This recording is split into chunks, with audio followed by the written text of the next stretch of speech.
कि देनी चाहिए। आप किसी भी जगह पे बुलडोजर चला रहे हो तो बिना प्रायर नोटिस दिए हुए वहां पे बुलडोजर की कार्रवाई की गई। तो मेरा ये मैंने इसलिए रखा है कि मैं जानना चाहती हूँ कि क्या ये सरकार जो कि एक अभी ठीक है, चलो वहां पे जो कम्युनल फाइट हुई आपने उसके बदले में ये किया है। आप कह रहे हो कि हम लोग इलीगल चीजों को तोड़ रहे थे और इलीगल चीजों पे कार्रवाई, तो ऐसे तो बहुत सारी चीजें इलीगल की जा रही है और हो रही है। अगर हम लॉ इलीगल कोई देखने के लिए जाएंगे और क्या गलत हो रहा है क्या सही हो रहा है, अगर उसको देखने के लिए जाएंगे तो बहुत सारी चीजें गलत हो रही है। क्या उस पर ओवरनाइट कार्रवाई की जा रही है क्या? दोस्तों, आप देख रहे हैं नया इनकलाब टीवी न्यूज। रविवार 21 जनवरी की रात को राम मंदिर प्राण प्रतिष्ठा की शोभा यात्रा के दौरान मीरा रोड के नया नगर परिसर में दो गुटों के बीच तनाव की खबरें आने के बाद 22 और 23 जनवरी को भी मीरा रोड का माहौल काफी खराब रहा। मीरा रोड के पूजा नगर परिसर में भी और शांति नगर परिसर में भी कई घटनाएं हुई। यूं तो पूरे राज्य से बल्कि पूरे देश से राम मंदिर शोभा यात्रा के नाम पर हंगामा करने के वाकया सामने आए। अंधेरी का वाकया आपके सामने है। इसके अलावा दूसरे ऐसे कई मामले हैं जो बिल्कुल सबूत के साथ मौजूद है, लेकिन पुलिस सिर्फ एक समुदाय के खिलाफ कार्रवाई कर रही है। इस तरह के सवाल उठने लगे। 23 जनवरी को शोभा यात्रा पर हमले के आरोप में मीरा रोड परिसर में कुछ लोगों के दुकानों पर और मकानों पर बुलडोजर चलाए गए, जिसके बाद अब ये सवाल उठने लगे हैं कि आखिर महाराष्ट्र राज्य सरकार क्या उत्तर प्रदेश सरकार के पैटर्न पर चल रही है कि अब कोई भी कम्युनल मामला होगा तो उसे बुलडोजर राज के जरिए सुलझाया जाएगा, बुलडोजर की सजा फौरन दी जाएगी। इसी बात को लेकर राष्ट्रवादी कांग्रेस पार्टी की युवा नेत्री और समाज सेविका मर्जिया पठान ने यह सवाल किया है कि अगर बुलडोजर चलाना ही था तो फिर उन लोगों पर आप बुलडोजर कब चलाएंगे जिन्होंने बिल्किस बानो के पूरे परिवार को तबाह कर दिया। उन्होंने कहा कि हम इस बुलडोजर तंत्र को जस्टिफाई नहीं कर रहे हैं, हम इसको सही नहीं ठहरा रहे हैं, लेकिन क्या अब महाराष्ट्र में भी उत्तर प्रदेश की तर्ज पर बुलडोजर का राज चलाया जाएगा? क्या इस तरह से एक तरफा कार्रवाई करके किसी एक समुदाय के अंदर खौफ पैदा किया जाएगा? उकसाने वालों के खिलाफ जिनके वीडियोस मौजूद हैं, जो हथियार ले रहे हैं, जो दुकानों में घुसकर तोड़फोड़ कर रहे हैं, टोपी और दाढ़ी रखने पर दुकानदारों को मार रहे हैं, क्या उन पर कोई कार्रवाई मीरा रोड पुलिस नहीं करेगी, महाराष्ट्र राज्य की पुलिस नहीं करेगी? ये एक सवाल है। और सबसे बड़ा सवाल महाराष्ट्र की उस परंपरा पर है कि जो महाराष्ट्र का एक लेवल है कि कोई भी कम्युनल मामला अगर यहां पर होता है तो उसे ज्यादा भड़कने नहीं दिया जाता। मुंबई पुलिस और महाराष्ट्र शासन उसे बेहतरीन तरीके से हैंडल करता है, जो यहां पर अब तक नजर नहीं आ रहा है। जैसे इन कम्युनल राइट्स करने वालों को खुली छूट सरकार द्वारा दे दी गई हो कि आप कुछ भी करें, आपका कोई कुछ नहीं बिगाड़ सकता। मर्जिया जी, आज पत्रकार परिषद आपने रखे, क्या मुख्य उद्देश्य, क्या कहना चाहिए पत्रकार? हमको न्यूज़पेपर और सोशल मीडिया के जरिए काफी चीजें देखने के लिए मिल रही है जो मीरा रोड में हो रही है।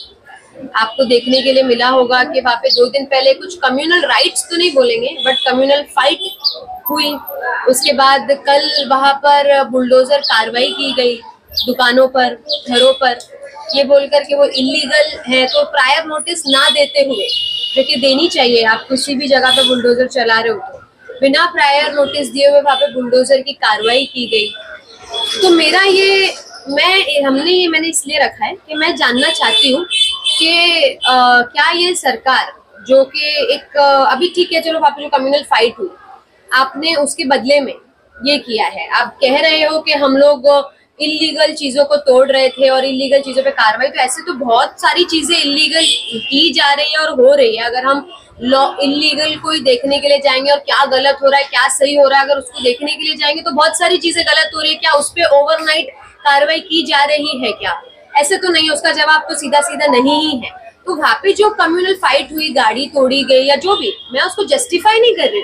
ऑफकोर्स उस पर जांच पड़ताल कर जब जांच पड़ताल के लिए डिपार्टमेंट को इतना टाइम लगता है, सालों साल लग जाते हैं जांच पड़ताल होने के लिए भाई, बड़े बड़े मैटर्स में, तो ये मैटर में जांच पड़ताल करके वो ऑफकोर्स एक्शन ले, किसने किया है, क्या किया है, किसने तोड़ा है, जांच पड़ताल करके लॉ के अबाइडेंस में भी चीजें हो सकती है। उसका जवाब ऐसे देना कि हम बुलडोजर चला देंगे, आप चला देंगे बोला भी नहीं, या चला दी आपने, बुलडोजर चला दी, लोगों के रोजगार पर बात आ गई, उनके घरों पे बुलडोजर चलाना, तो ये कहाँ का लॉ है या ये कहाँ का इंसाफ है, ये कहाँ का एक तरीका है? इसको तो डिक्टेटरशिप बोली जाएंगी ना, कि आप कुछ करेंगे हम फट से ऐसा एक्शन ले लेंगे विदाउट लॉ के अबाइडेंस में, कि कोई तरतीब होती है भाई, कोई तरीका होता है किसी भी चीज पे एक्शन या करने का। पहले आप उकसाओगे, उकसाने के बाद अब पूरा देश तो इतना सद्बुद्ध में नहीं रहता और इतना पेशेंस में नहीं रहता है कि वो रिएक्ट ना करे।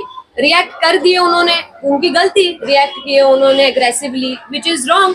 बट महात्मा गांधी जी का ये कहना है ना कि आग के बदले आग देंगे तो पूरी दुनिया अंधी हो जाएगी। तो आप एक तरीके से लॉ के अबाइडेंस में रहकर भी किसी भी चीज पे कार्रवाई कर सकते हैं। आप दीजिए ना उनको पनिशमेंट। जैसे मुझे आपसे ये जो सरकार है हमारी, जो इतना फास्ट एक्शन ले लेती है, जब भी कोई चीज ऐसी धार्मिक हो तो उस पर बहुत फास्ट एक्शन ले लेती है। तो मैं ये जानना चाहती हूँ कि आप बिल्किस बानो के जो गुनहगार है, जिसने बिल्किस बानो और उनके पूरे खानदान को तबाह बर्बाद कर दिया, क्या आपने उनके जो गुनहगार है, क्या आपने उनके घरों में बुलडोजर चलाए? क्या आपने उनकी दुकानें तोड़ी? वहां पे जाके आपने उनके वहां पे बुलडोजर चलाए या नहीं चलाए अभी तक के? क्योंकि जब वो रिहा हुए थे बीच में, तब आपके एमएलओ ने उनको स्वागत किए थे, उनपे हार फूल चढ़ाए थे, जैसे कि उन्होंने पता नहीं कौन सा शहीदों वाला काम करके आए हैं या कौन सी इंडिपेंडेंस दिला के आए किसी को। वैसे उनका स्वागत किया गया था। जब सुप्रीम कोर्ट को इंटरवीन करना पड़ा उस मैटर में, सुप्रीम कोर्ट ने आके बोली कि भाई इनको रिहाई नहीं दे सकते, ना इनको टाइम दे सकते, इनको फौरन वापस से अंदर किया जाए। सुप्रीम कोर्ट को हर चीज में इंटरवीन करना पड़ रहा है। आज की तारीख में ऐसा माहौल हो गया है कि हर चीज में सुप्रीम कोर्ट को इंटरवीन करना पड़ रहा है। तो मेरा आपसे ये मानना है कि पार्लियामेंट में दानिश जी को गालियां दी जा रही है, क्या उनके घर पे अभी तक के बुलडोजर चलाए गए हैं? नहीं गए हैं। क्या मुझे बस ये जानना है कि जो महाराष्ट्र में, मुझे आपसे ये कहना है कि महाराष्ट्र में ना एक सभ्यता, एक क्लास है। आप वो क्लास को नीचे करने की कोशिश मत कीजिए। जैसे आपने हमारे मुल्क के दूसरे स्टेट्स में एक आपका गुंडा राज चलता है, वैसा महाराष्ट्र में चलना पॉसिबल नहीं है। तो आप उसको एनकरेज भी मत कीजिए, क्योंकि महाराष्ट्र में लोग बहुत सभ्यता से रहते हैं, बहुत क्लास से रहते हैं, बहुत डिग्निटी से रहते हैं, पढ़े लिखे एकदम एक उनके वर्किंग क्लास लोग रहते हैं, अपना काम करते हैं और अपना मिलजुल के सब लोग रहते हैं बहुत अच्छे से। तो महाराष्ट्र की सभ्यता को आप कमजोर करने की कोशिश मत कीजिए, वरना इसका बहुत ज्यादा आउटरीच निकल सकता है। हम ये चाहते हैं कि आप जो वहां पर जो माहौल चल रहा है उसको कंट्रोल में लाइए, पुलिस के जरिए कंट्रोल में लाइए, नहीं तो ऐसे ही आप डिक्टेटरशिप करते रहेंगे। जोर जबरदस्ती वाले मामला था, जो बुलडोजर सरकार आपकी जो है, जो चल रही है, अगर आप यही चीजें करते रहेंगे तो हम इस चीज पे निषेध अपना जरूर जाहिर करेंगे। और हम चाहते हैं कि महाराष्ट्र के लोग, मुमरा कौसा के लोग इस पे अपना निषेध जाहिर करें, क्योंकि ये गुंडा राज तो नहीं चल सकता है महाराष्ट्र में। आपका कहने का मतलब है कि जैसे उत्तर प्रदेश में योगी आदित्यनाथ है और किसी भी तरह का कोई भी मसला जो धार्मिक होता है तो वो सबसे पहले उनके पास एक बुलडोजर रखा रहता है, बुलडोजर को लेके पहले कार्रवाई कर देते हैं, और जो जितनी भी इलीगल चीजें हैं उसको छोड़ के उनका धार्मिक मुद्दा उनका ज्यादा रहता है। वही माहौल यहाँ पर भी होने वाला है।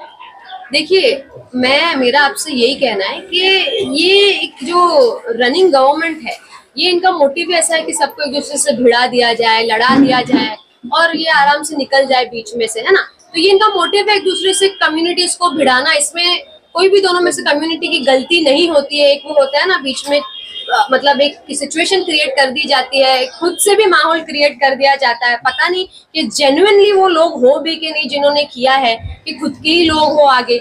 We also don't know that, but वो काम किसका है? वो एग्जामिन करना पुलिस का काम है कि जेन्युइन गूंस है, जेन्युइन लोग हैं कि खुद के स्क्रिप्टेड लोग हैं, बना भेजे हुए खुद के लोग हैं, है ना। एक माहौल क्रिएट करने के लिए कि इलेक्शन के चलते, जो इलेक्शंस आ रहा है उसके चलते आम जनता को निशाना बनाया जा रहा है जी, और आपस में लड़ाया जा रहा है। जी, ये तो हमेशा से होती है। तो अभी पिछले कुछ सालों से आपको ये देखने के लिए मिल रहा है ना, ये सारी चीजें हो रही है।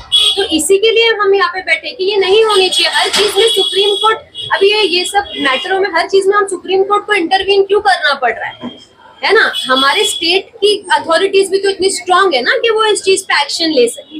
तो लॉ और पुलिस और कोर्ट को अपना काम करने दे। हर चीज में आप बुलडोजर ना घुसाए, हर चीज में आप अपनी नाक ना घुसाए। लॉ एक चीज है जिसपे हमको पूरा फेथ है। जैसे कि आपने देखा कि I really want to thank Supreme Court, जिन्होंने इतना फास्ट बिल्किस बानो जी के केस के लिए उनको आरोपियों ने उनसे मांग भी करी।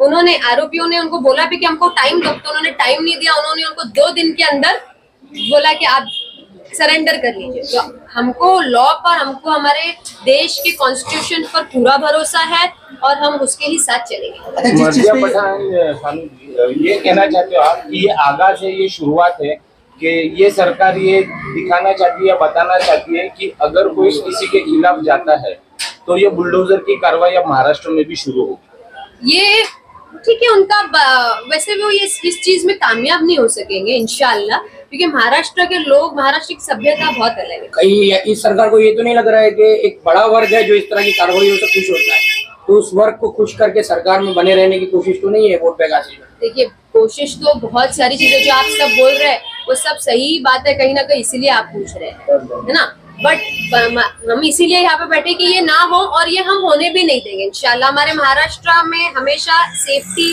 सेक्युलरिज्म कायम रहा है और हम उसको कायम रखेंगे। Thank you.